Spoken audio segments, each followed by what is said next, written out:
Okay. Everybody, welcome back to another Ikigai Leadership Podcast. I'm here with my good friend from law school and amazing technology leader, Natasha Walwyn-Robinson. Natasha, thanks so much for joining us today and for sharing your story with everybody. Natasha is the outgoing president of Blacks in Technology Charlotte and an amazing person as well, so a friend of mine. Tasha, thanks for joining.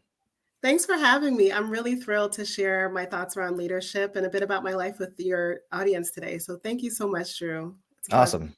Yeah, no, absolutely. And I think it's a really cool story because it's not a traditional, and I think the idea of a traditional path is already pretty much out the window at this point already, right? So tell us a little bit about, how you got where you are right now. We met in law school. So Yes. technology and law, there's obviously a difference there in terms of like the context. So tell us what your journey's been like so far. Well, it's interesting. So I knew from a young age that I was either going to be a doctor or a lawyer, but it wasn't until college where I was in the clinical setting that I realized I was terrible with the medical thing. So I was like, okay, I love to read. And I was always told by family that I like to argue. Uh, so I decided I actually was pre-med and completed my pre-med curriculum in college. And I graduated with a biology degree. But one of my friends, who was in the engineering school, he's like, well, you've decided you don't want to be a doctor and you said you might want to be a lawyer. Maybe you should consider intellectual property. And that was the first time I'd ever heard that term because any lawyers I knew, they were more in traditional areas of practice, family law or criminal law or general litigation. So I didn't know much about it, but I knew that with the science degree and then with a law degree, I could enter into that field, according to my friend, because I think his dad was a patent lawyer. So I actually took a gap year from college to law school to really make sure I was sure about going to be a lawyer. And so I worked as an AmeriCorps fellow for a year, made no money, lived at home. And I'd gone away for school and I had to come back home, and it was very humbling. But the great thing about it was that I worked with attorneys who were so encouraging. And we taught constitutional law rights to kids in after-school programs and churches in the Boston area. And it was cool for me because it showed me that lawyers do have like a philanthropic side. It's not always about the money. Right. Right. And even though I didn't want to be, a majority of them were actually doing juvenile defense. And I didn't want to do that for my day to day, but it did show me that side of lawyers. And they were able to really help me with preparing my law school application and all of that. I chose Suffolk where we met because they were one of the most technologically advanced law schools that I had visited.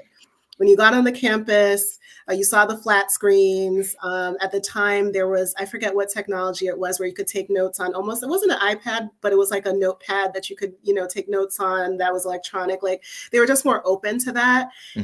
And that's something that I really was looking for my law school experience. I didn't want to feel that old stodgy feel. I wanted a school that was also well located. It was close to everything, in the heart of Boston. And I was thinking about what connections I could make. So that's really how I landed on that. And then once I got there, I didn't really see a lot of folks doing IP, which was really also kind of discouraging. And so I was like, okay, well, how can I figure out if that's the subdiscipline I really want to focus on?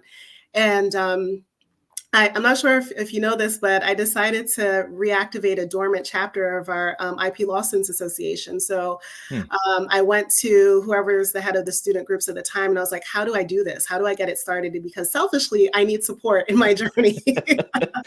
Yeah. And so I've always been one of those people who loves to fill out applications and like paperwork.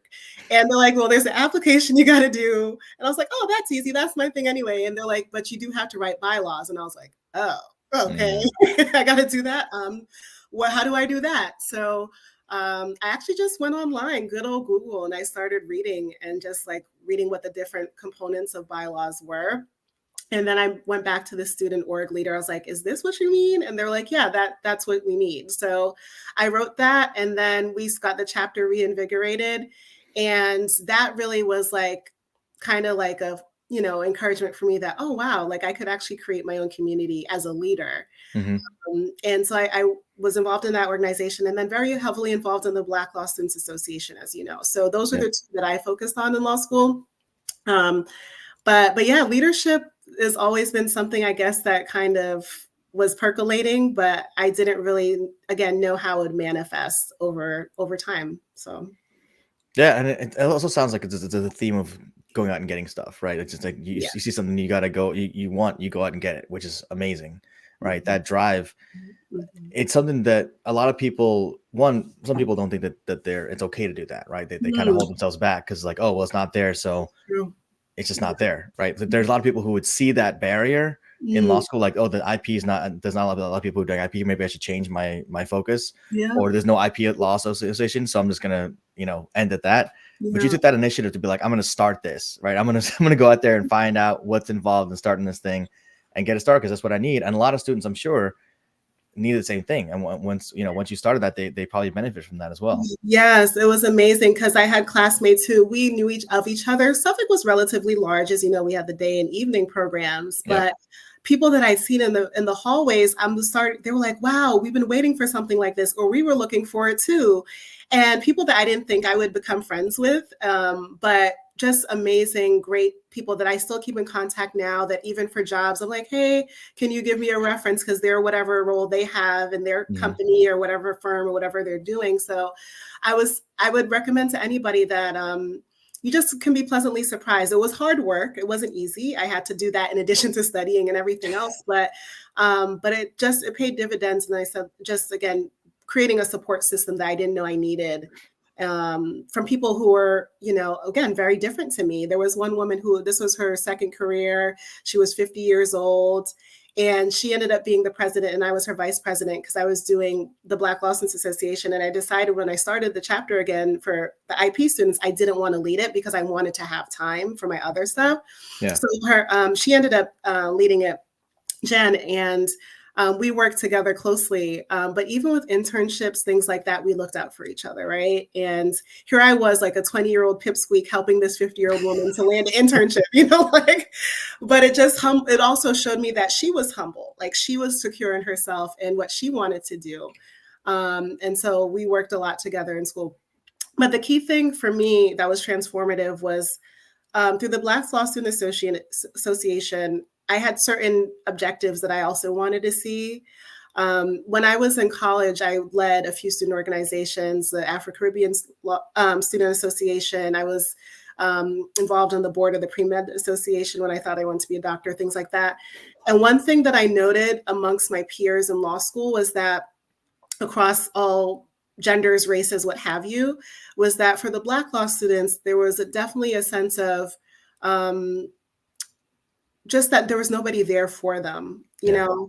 And so one thing I wanted to do was bridge the gap between alumni and current law students. So one of the key events that I remember planning was an event like that. It was an alumni mixer on the first floor function room. They use that for everybody, everything. And I remember cold calling. I wrote first off, Sharice and I, our good friend, we wrote a letter on formal Suffolk letterhead to send out to different alumni to invite them to this event. But then just not knowing if they were going to respond or if they were too busy or, and we focused on different areas of law so that we could get a broad representation of different types of lawyers, because that was also something that I wanted people to see. Because I was already pursuing something very rare that there were very few, and still are very few Black lawyers in. I think we represent 2% of the profession, Black IP lawyers, but also, real estate and all over, So that was something that was like a big thing that I wanted to accomplish and that we did successfully do as some of the programming for Black Law Students Association. And again, it was just reassurance for me that theory and the book, all the stuff aside, the things that you're there to learn, there's also this other key component of networking. Like you have to do it. Like no matter what your profession is, if you really want to kind of set yourself apart, people need to know what you're about, what you want to do. And I was very, very shy and sometimes a little bit socially awkward in law school, but I still am glad that I tried to do some of those activities because I call on those skills of planning and talking and cold calling people for help for things, even now. So those are some of the things that, key takeaways I want people to get is like, you can't do it alone, right? Yeah. There's always somebody I partnered with that I had a shared interest with, or that a group that I was a part of, where they also encouraged me to lead, right? It was like, okay, that's what you want to do, go for it, and I think that's important because in life, you do have choices. Like if you feel like you're in a place where you're not supported or people don't get it, that's not the place for you. Right. And I had to grow in my confidence in that too, as a lawyer, because again, I was so desperately trying to make a name in the IP space. I so desperately wanted to break in. And I got a lot of, you don't fit in. You're not a white male or Asian. You're not going to get the job. Like I definitely had those conversations arguing with recruiters. And I was like, no, you don't know what you're talking about. Like, no. So even though this isn't it, I'm still not going to give up. But there were times where I was like, why am I fighting so hard to be a part of something where I clearly am told I don't belong? So you kind of go through that too. It's like, so is this goal really something that I should be working so hard for? What does it really mean? Why do I want it? And I'd always come back to just, I want to do things that some people say are impossible. I'm one of those weird people. Like I want to innovate. I want to create new, different spaces for people. And I believe my career has really been about not so much proving people wrong, but just achieving things that people didn't even see that I could achieve, but I knew I could achieve. So case in point, 2020, everything was going on in the world, craziness. And when we moved to Charlotte, we had moved from Boston to Charlotte with my family, and I just didn't see any support for Black attorneys or technologists, Black technologists. And it was a glaring gap. And my husband's like, just mind your business, just work, and it'll be fine. He's like, why are you so impassioned around this? I was like, I need to do something. I need to make a change. Like, I just felt compelled. And I started to do research. And at work, I was actually I was leading the IP legal practice of a large tech company at the time, where you were giving me some great life coaching at that point too. I was at a turning point. But in that role, I was an executive advisor to the C-suite on diversity issues. And I was looking for research on how to support Black employees through all the tragedy we were seeing in the news that year. And I came across this organization called Blacks in Technology. And I was like, oh, I wonder if they have a chapter in Charlotte, because I feel like I need that support in Charlotte. I'm not seeing it here. And that's how I discovered Blacks in Technology, is through that research that I was doing for work. And I reached out. They had a form like, do you want to start a chapter? That's me again, crazy, want to start stuff in a good way.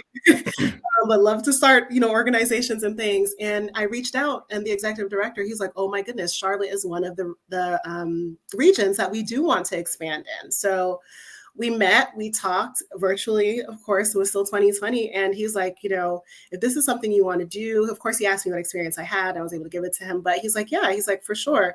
You can make it your own, which I was like, that's right up my alley. I like to do that too.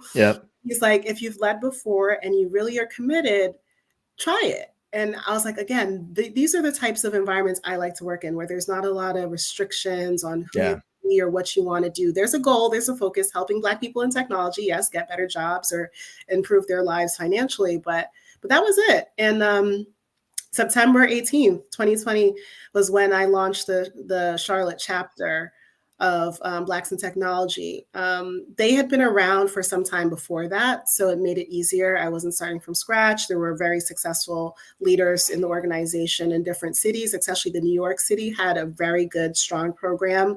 So I was able to emulate and bounce ideas off of other leaders. But ultimately, the reason why I feel like it's still successful 3 years later is because there's so many people moving to the region in Charlotte every day. I think it's 113 people move here every day. And there are so many people who are really interested in working in tech. And Charlotte has a large Black population. And so we have a key role to play in upskilling and mentoring and educating, as well as job placement. And so that's something that we've been doing for the past 3 years. And now with the new president, they're focused on doing going forward. So really proud of that. And just putting myself out there, didn't know how it was going to work, but not being afraid to try something new. Yeah. And again, you said it so much there that I want to highlight, and I'm going to forget parts, obviously, but the key things that I'm taking away from what you're saying is you know, you don't see something that works for you, start something or create something that works for you, because chances are there's other people that need that too. Right. And they may not have the drive that you have, and they can still, help you and support you. They're willing to do that, but they just don't know how to start. Right. Yeah. And they don't have the initiative to start. Not everyone's like you. Right. And not everyone is able to take that initiative and go out and get it done. Some people are just afraid too. Right. The living. Yeah. I mean, how many people before you probably experienced the same thing you experienced, with recruiters telling you, hey, why are you doing this? You're not going to get the job. You're just not going to get the job. Right. You're a Black woman in a white man's world. Asian men are let in sometimes, but that's about it, But how many people were like, okay, well, I guess I'm going to switch my focus. Right. And then they regret that 20, 30 years later. Right. There's so much adversity out there in different forms that you've overcome, which is, I think, is really, really powerful. Oh, so. Thank you.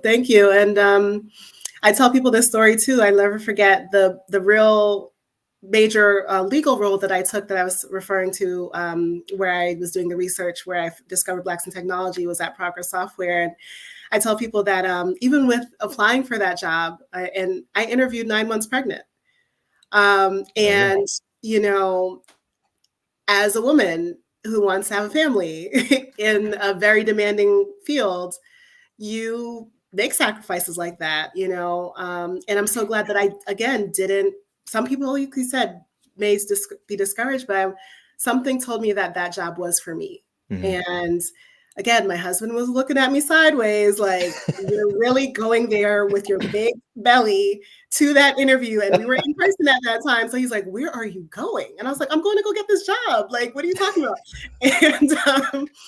And literally that job, because I was so determined, so many blessings came from that role. And I got the most exposure and experience in IP that I ever had up until that point. And I was already 8 years in my career at that point. But I still had so much I wanted to achieve and learn substantively. And again, they were very progressive. Hello, they knew that I would need time, clearly, but they waited. They waited until I had my 3 months with my baby. And then I started, and they understood that motherhood is something that I also have as a priority, and they worked with me. And you can't find that everywhere. So I feel like, again, I had real conversations with them in those interviews. Clearly, they couldn't ask me explicitly, "Are you?" But we had some real, legally they're not allowed to, discriminate if you're pregnant, or whatever. But that was another example of just as being a woman, or just being someone who's determined to. In the medical world, they actually say, pregnancy in terms of getting leave is a disability. Like, you actually file disability, as to get your benefits, but you have to stay steadfast in whatever you're trying to achieve. And that's something I try to teach my kids. I now have 2, is that you can be what you want to be. Don't hurt people. Don't break the law, please. But you can be what you want to be in life. And don't let anybody discourage you, no matter where you are, or where you come from, or whatever, Yeah. And what else I hear in your story too, though, that I think people miss a lot of times, because you hear the good stuff, right? You hear like, oh, I went to the interview pregnant, I did this, right? But what I hear in your story, though, is a distinct lack of entitlement. I think that's the difference with nowadays versus like, a lot, because, and again, I don't mean to pull a generational card. It's not all Gen Z. There's a lot of people nowadays are very, very entitled, right? They expect that 6-figure job coming out of school as a 20-year-old, expecting like, why, whatever, and it's just, it's just not there. It's not the reality, right? And you worked your ass off to get where you are, right? It wasn't like anybody handed you anything. It wasn't like you expected anything either, right? And not to say that the work that's paved the way to get here needs to be done again, right? But it is something where you got to work for what you want if you really want it, and that's the mindset difference, right? Again, I always talk about mindset, and so just to highlight that though, what was your mindset when you were going into that interview, saying I'm pregnant, but I'm still going to go into this interview, right? Yeah, so I've always been motivated professionally about what I believe a role can teach me, or what I can learn, and not only the money. Yes, I'm an IP lawyer, and it's lucrative and all that, but I genuinely like to learn. I am a voracious reader. I like to ask a lot of questions. I'm very curious. And what I went in there with was just a hunger for learning. I like to your point where you're saying I had spent 8 years, we graduated in 2008. It was the heart of the financial crisis. Mhm. I was temping when I first graduated. My first role was as a contracts manager. I had people laugh at me and tell me that was beneath me.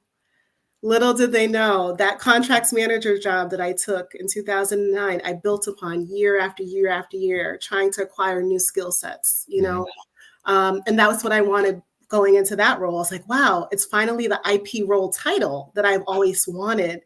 But I didn't realize all the discipline and work I put into being a transactional lawyer for the first 8 years of my career would actually serve me in that role. Because in those roles, I learned how to work with different people of different disciplines. And I learned about the financial part of it, the technology business, because I've always worked in tech. So I just build on my technology business understanding. Mm-hmm. But this role would really allow me to work with the innovative side of the company, the engineers, the product managers, the marketers who all support product launches and releases and updating products. And I really wanted to learn about that and how lawyers can help facilitate innovation. And the role read that way. And when I met with them, they're like, yeah, we want you to lead that work. And I was like, wow, okay.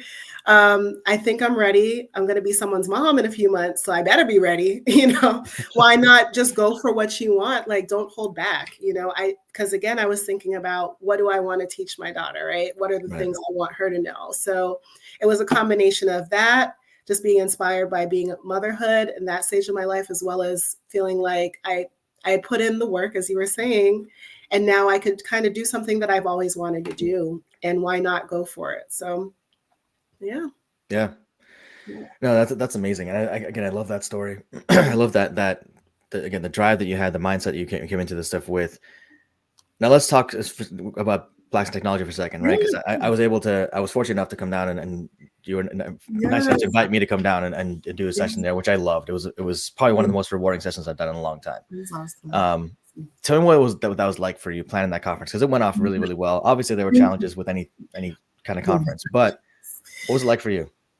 Yep. So I started the Blacks in Technology Charlotte chapter 2020, and then I worked on it pretty much solo on my own with some help of community partners that I'd met along the way and trying to apply for grants and just getting support from other leaders, learning how they do things. But 2021 to 2022 is like, I need to develop a board of directors. Mm-hmm. I can't do it all on my own. And I'm sure there's talent who would also in the area love to give back. And so why not create a space for them to do that? So I thought about which leadership roles I thought I wanted based off of my experiences in law school, kind of seeing the structures there of how it worked for us in school. And I started to look for talent, so to speak. So every event that I went to, networking wise, I was asking people, do you want to be on the board? This is what our organization's about. It's a really great organization, sales, right? Yep. And so I built the board, we got the board. And then this year I was like, wow, how can, looking back over 3 years, put together all the wonderful relationships I've built and the board is now building, and bring everyone in one space and try to have conversations. And so that was really the genesis of the conference, the Pathways to Success conference. And what it really involved and looked like was like in our board meetings, which we had monthly, we would talk around the room, okay, what's going on in the community service team, the sponsors team, the events team. We have different folks who lead different aspects. And everyone kept saying, anytime we meet a new member or someone at an event or they ask us what we're about, they all want to understand how they can get a job or how they can level up or how they can change their mindset. Mm-hmm. So we took all the themes we were hearing and feedback we were getting from the community, and we put it down on paper, and we came up with an event plan. Robin Jones, who's our board secretary and director of education at the time, she is also a data analyst in her day job. So she put together the whole strategic plan and told us what data she needed to feel like the plan would be put in place to execute on the event. And so we all met for a series of months. And then it culminated in the event she attended in June of this year.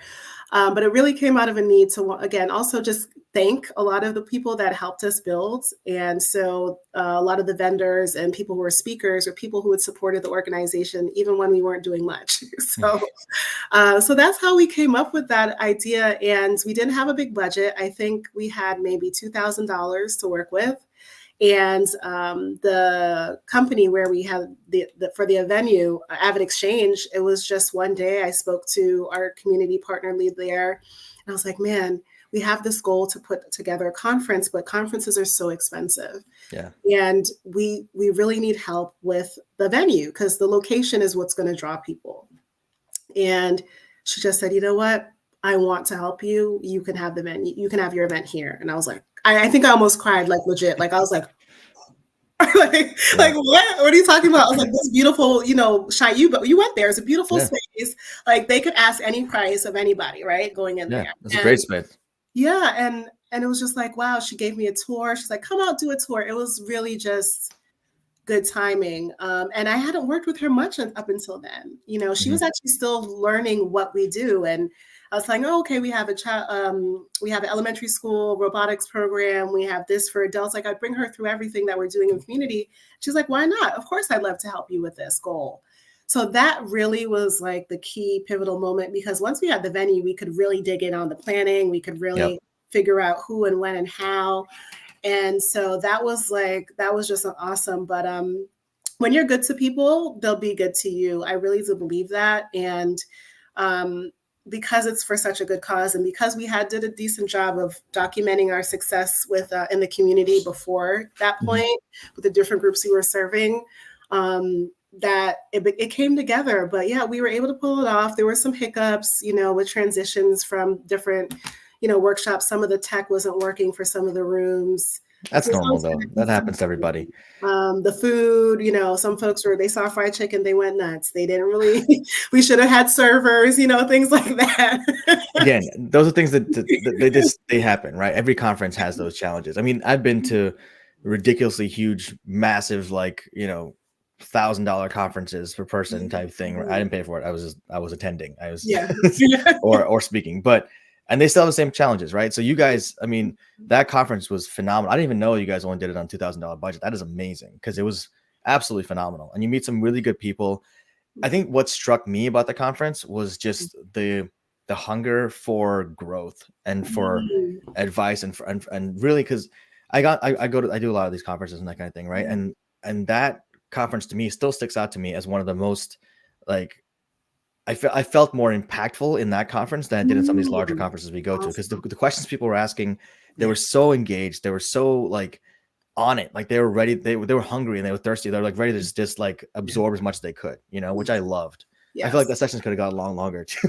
Oh my goodness. It was amazing. It was amazing. And that's where I also was really deliberate about whoever we brought to speak to people, that they were also passionate about what they do, right? Yeah. So that the group would feel inspired who was hearing them and feel comfortable, and we only wanted speakers who were down to earth, passionate, really, compelling speakers. And I learned so much in that session. I was moderating and also trying to take notes at the same time of what you were saying, because it was just so impactful. And I remember, when I was at a crossroads in my career, when I was at Progress and wanting to do the Blacks in Technology, and I wasn't sure how I would actually be able to do both. And you were like, Natasha, I don't want to misstate what you said, but it was kind of along the same veins of step into your truth of who you are and what you want to do in life, And I think I just needed that permission in a weird way of all the stuff that I'd already done, but I still was struggling with how to take ownership and be confident in the philanthropic side of what I wanted to do. Because again, there are a lot of people in my life who are why would you do something that requires so much that you're not getting paid for? We don't understand, Right. You could do that. And I'm but because I want to just help people, and you really just helped me to like I said, be confident in that and just whatever I saw. And I still waver, I'm human. I still waver with it. Oh man, even just, handing over the reins to a new president, should I have stayed on longer? Or, am I turning my back on what people or letting them down? Or, you still go through that. And I want people to understand that too. But having a board of directors in your life is key, And you became that person for me. You really, and you still are, you're signed up for life. I hope you know that. Hey, But I'm here for it. I'm here yeah, for but it. Anytime. you really helped me to unlock some of the fear around what that would look like for my career going forward, because I also was worried that people from a brand perspective, like I feel like I've developed a brand of being kind of like IP lawyer. People get that, they know that. Yeah. But I think it was more of like, oh, she wants to do like leading a nonprofit. I had done stuff. A lot of people, I wasn't sure how that would land. And I didn't want to confuse people because I wanted them to support me. But yeah, that having you come out and talk about mindset and talk about visualization and, you know, bringing in the Japanese influence, you know, and understanding, you know, personal development and just working on yourself in a different, unique way, I think was something that was very refreshing for people. Yeah. So that's all. And I'm still learning about Ikigai. I'm like, oh, wow. Like you put me onto something new, something else I can research and learn. Cause again, I'm kind of nerd. So I like to read and research things. Yeah. You know, so, No, there's so much about Japanese philosophy that I could nerd out about. But I mean, first of all, thank you. I appreciate all the kind words you said so far. And honestly, I'm honored to be part of that group of people that supports you, because the stuff you're doing is amazing, first of all. But two things that you mentioned that I want to highlight, and again, kind of rephrasing some of it, but you talked about the people not understanding that you're doing something because of not getting paid for it, right? And I want to reframe that not for you, but for people listening, because people think money is the only value you can get out of things, and it's really about value. It's not about money. It's not about monetary value. Monetary value is a certain kind of value, but that networking value, that social capital, that just doing good in the world, like you said before, doing good for people and people to do good for you, like that's huge. And people don't understand that concept, right? They're like, why would you do something if you're not getting paid for it? Yeah. Because they have a one focus is this money, right? Yeah. But if you, and I did a video this a while ago, but there was a business owner I interacted with who had that mentality, just it's all about money. It's not about anything else. And if you have that focus, that short-term money focus, you're going to lose long-term. But if you have that short-term, I'm going to do this regardless of money. Like if I get paid, great. If I get some none of it, awesome.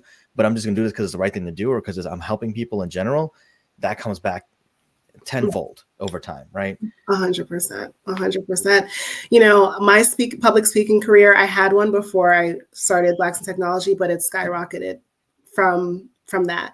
And some paid, some not paid, but some really cool paid ones too that I didn't anticipate, just again, because people were curious about just how I started it, kind of like you're saying, like, how did you start something like this and how did you balance? And to be honest, there are a lot of like, you know, sleepless nights. It wasn't easy. And it's, you know, I'm one of those people, like if I have an idea in the middle of the night, I wake up and I write it down, you know. I have this like, it's this like physical reaction. I'm like, whoa, like I feel it overcoming me and I have to like release it. So I like write it down before. It's a great practice. And then when I get up in the morning, if I have the time, I try to do a little bit further on it, put a little deposit on it, like, you know, just like in terms of work around it, just to kind of like build it out a bit. But yeah, public speaking opportunities, you know, just being invited to different events where I can meet other leaders. Most recently, I spoke about AI to a group of leaders called the American Leadership Forum, and they're in multiple states, and their whole focus is to build future leaders. And they bring in other leaders and like people who help with as a life coach or just personal finance advising, like soup to nuts, just anything that they think leaders from their view should be equipped with in life. And I would have never even been exposed to that group if I hadn't done some of the stuff I'd done in Blacks in Technology. And I wasn't doing it for that purpose. But people just naturally, like you're saying, it kind of just evolves and it builds. And also, you know, I have a private practice where I work with entertainers and athletes. And through Blacks in Technology, a lot of them were looking for how to scale their own new sports tech initiative or organization or things like that. So like even from a financial standpoint, it has been rewarding as well, because entertainment law has also been something that I've been flirting with doing full time. Once I finish up in tech, and I don't know if that's ever going to happen though, because I keep doing more and more tech roles. But that is one thing too. I was a terrible athlete, but I always enjoyed fitness, and I always enjoyed like just the benefits of working out, right? Just how it helps your mind and just helps you regulate your emotions. And always been a fan of being in Boston. You're, growing up, you're around all the different teams. It's inevitable you're going to be a sports fan being from Yeah. Boston. So that's also something that I'm focused on for 2024 that Blacks in Technology also really helped me prepare for, was how to deal with people, how to network, and how to be open to new opportunities, both, paid or unpaid, because you just don't know. You don't know where it'll bring you positively. So Yeah, absolutely. And the other thing I want to talk about that you said, which is, again, that whole thing about, and it was very subtle, you kind of glossed over it, but you still have the challenges, right? Every now and then you still have those mindset challenges. And I want to point that out, just not because it's something that it's something bad to deal with or whatever. It's normal, right? We're human, like you said. yeah. But the thing is, like, those challenges don't go away. You just learn how to deal with them better, right? I mean, the weight doesn't get lighter, you just get stronger. And that's still, that weight's always going to be there for you to lift. It's just going to matter of the more you do it, the more you practice it, the stronger you get. But if you run away from it, like you're not doing, which is obviously, but a lot of people do run away from it, right? A lot of people are like, oh, that's a trigger, or that's just whatever. I'm just run away from it. I'm just going to avoid it at all costs. Yeah. And they don't deal with it, right? And oftentimes the way to what you want is through that fear, through whatever you are afraid of, right? So yes, huge kudos for you for that. No, my mental health is something that I'm being more comfortable, my struggles with my mental health, in talking about too. When I was younger, I really, really struggled with depression all the way probably through law school. And then as my, legal career started to flourish, and I started to meet other people who were type A like me, who are secretly battling this, who are also actually like missing out on big gaps in time in work, or getting really, really sick. Yeah. And I was seeing them and I was like, I can't do that. I don't want to be that extreme. So, I've always enjoyed a good glass of wine, I'm very honest about that. But I think, like you said, in terms of identifying when I would turn to certain ways and coping mechanisms, right? And so the gym really did save me. It sounds corny, but it really did, because I was able to start my day with a healthier perspective. I noticed the days that I didn't work out, I was more prone to drink or smoke or do whatever, or just panic and have anxiety. But when I work out, for me, that helped me to kind of, again, temper my emotions, start my day, and get better. Eating is also something that's also, I'm an emotional eater. I love a good food, when I'm going through stress at work, I'm popping snacks and, things like that. So, I'm not, I'm still dealing with how to recognize that too. Oh, reach for a baby carrot as opposed to some chips, figure out a way to, be healthier. But I do it now more from a perspective of not vanity, but just to have energy. And I just put less pressure on myself. I realized through some therapy, I had to go to therapy because it got very dark at one point with my second daughter, that pregnancy. So I went to therapy and it helped tremendously. I did cognitive behavioral therapy specifically. And I just grew so much in how to identify, like you said, triggers and what are the healthy behaviors, and channeling my brain to more positive behaviors. So for me, and I encourage people, therapy is very taboo in the Black community, as we know. Just church is not, praying it away sometimes doesn't work. So you need to, there are talented professionals, who can help you. Let them help you. Just put your pride to the side. It's a cultural thing for a lot in the Caribbean as well. Just very proud people. Put yourself to that stuff to the side and get the help you need. And so it took me a while to get to that point. I think turning 40 was a big revelation as well. Like, I was like, okay, I'm technically midlife. Like, so, how do I want to live this next season of my life? Like, I want to enjoy myself, as best I can. And so for me, every day is a challenge. This year is very challenging at my job. We had 11% reduction in workforce. So a lot of extra work on the day job. And so a lot of that stress started to creep in, all that Zen and stuff I'd worked on. I'm like, man, I lost it again. Like, I gotta, so there's always ups and downs. But I think trying to stay committed and mindful of being a better version of you is really, really important. Yeah, no, absolutely. And Zen is a moving target. So people don't need to understand that, right? Balance is moving target. It's not going to be the same every single day. Yeah. It's not going to be the same every hour, for God's sake. Like it's something you got to work on constantly, actively, and be aware of it. So that's amazing. You're on that journey. So what's next for Natasha? What's next in the journey? Yeah, so my husband and I use this metaphor, but my husband and I, we went to Mexico earlier this year. And the only reason why it matters is because on that trip, I decided I'm going to let go of all my fears. I did parasailing. I did all types of different things, all different physical activities, just, and I just decided just continue to live without fear, really try to execute on the things that I hope to achieve and want to do, and not worry about what other people think. So, professionally, what that looks like is, stepping more boldly into the sports and entertainment space. Like I said, that's something that I've been working on for a while. And I recently just, was talking to a group of Major League Soccer former players who want to do something in tech, and just cool opportunities. Yeah, that I feel like I actually have the skills to lend to, because I'm like, wow, we're 15 years out of school and I actually know some stuff, so I feel like I can play more of an executive role in that capacity. How can I help them on their board maybe, or, things like that. So just trying to be more open to new opportunities and stepping into that specific niche. And then, just seeing, where things take me. There's some events I want to go to next year, just doing some more travel. With COVID, I kind of was like scaled back on travel, but doing more travel, I think internationally again, I'm ready. And that's pretty much it for me. Nice. Well, let me know if you want to make it to Japan at any point. Yes, I do. It's on my bucket list for real. Like it's one of the regions I would love to. Japan, Thailand, and Singapore. Those are 3 countries that I would love to go to. So yeah, we got to talk about that. And then I want to make it to South Africa. That's also another place that I've been wanting to go to.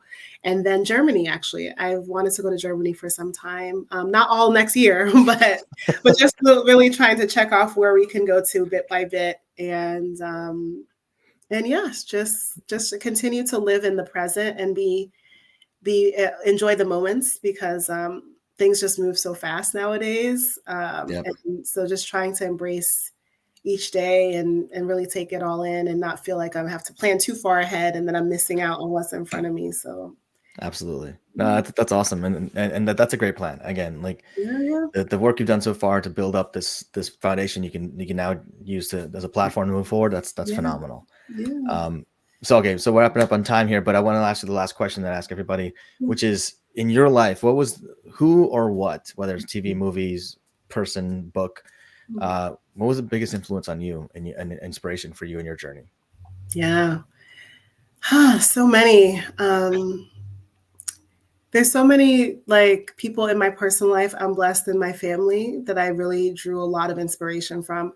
But my grandmother is one of the smartest, toughest, no nonsense businesswomen, matriarch of the family that I just, she got her MBA and she was born in the 1920s. You know what I mean? Like things like that. Like, not that your degree matters, but just that she did things again from a tiny island called St. Lucia in the Caribbean, went to England, left all her family, went to school, met my grandfather, and then moved, back to where he was so he could start his business, but found her own lane, ended up, running a hospital, being the head matron there, and then starting a scholarship and teaching a lot of nurses over the years, getting her MBA. Like, the lady was just a boss. Okay. And she's 95. She God bless her. She just hit her 95th birthday last month.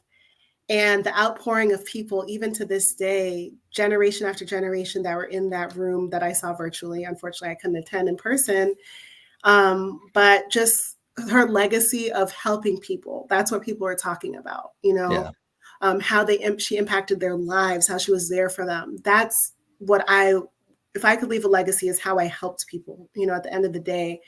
My grandfather passed when I was in high school, and she picked up the family businesses and she led them, and they're still flourishing now, so that my mom and uncle can inherit a business as they retire.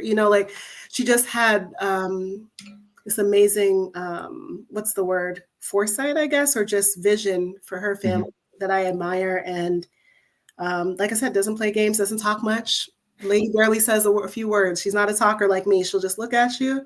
She likes you. She'll give you a head nod or something like it. But she's from that generation that doesn't show a lot of emotion, not touchy-feely, but highly impactful. So her name is Lucille, and that's my middle name. And she's just a boss, and that's who inspires me. And at 95, she's still doing her makeup. She's still, hair done, outfit, dresses only. She's just classy. So yeah, that's my grandma.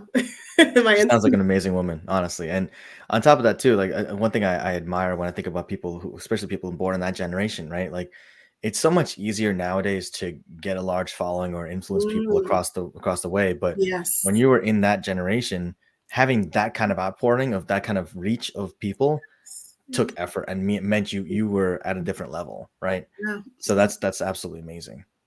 But yeah. And yeah, she had her family, but she had a heart for the community. She just has a heart for people. And as if anything I can impart with people is just think outside of yourself. Think about how you can be of service to others in your own small way, and it'll pay off tenfold, and like you said, in a digital world, there's still room for impact, even in the digital space. As we're heading into the holiday season, that's when I start to be very mindful of people who don't have, right? And the little ways that I can help them, or volunteer, or whatever you can do. It doesn't take much time or effort, but just to help people, because it's a hard time for people too this time of year, or the elderly who are in a nursing home who can't get out, or whatever it is, or somebody in your neighborhood that may need extra help driving somewhere or whatever. If I can leave any imparting words, is just think about how you can be a service to others. I love that. And it makes me think of like the Maya Angelou quote, right? Like people forget what you say or what you do, but they never forget how you make them feel. Sorry, I butchered that, but it's really about how you make people feel, right? At the end of the day. Well, Natasha, thanks so much for joining us today. Everyone, Natasha's information is going to be in the chat below, or in the description below, or in the show notes if you're on podcast. But please feel free to reach out anytime. If you want to support Blacks in Technology Charlotte or any of the local chapters, please reach out to Natasha. She can point you in the right direction. Natasha, thanks again for joining and for sharing your story. It's amazing. Keep doing what you're doing. And as always, let me know how I can help. So you too, Dhru. I love this platform that you've built, and great work. So thank you. Thanks so much. Take care, everybody. Take care and stay safe. Happy holidays. Bye-bye.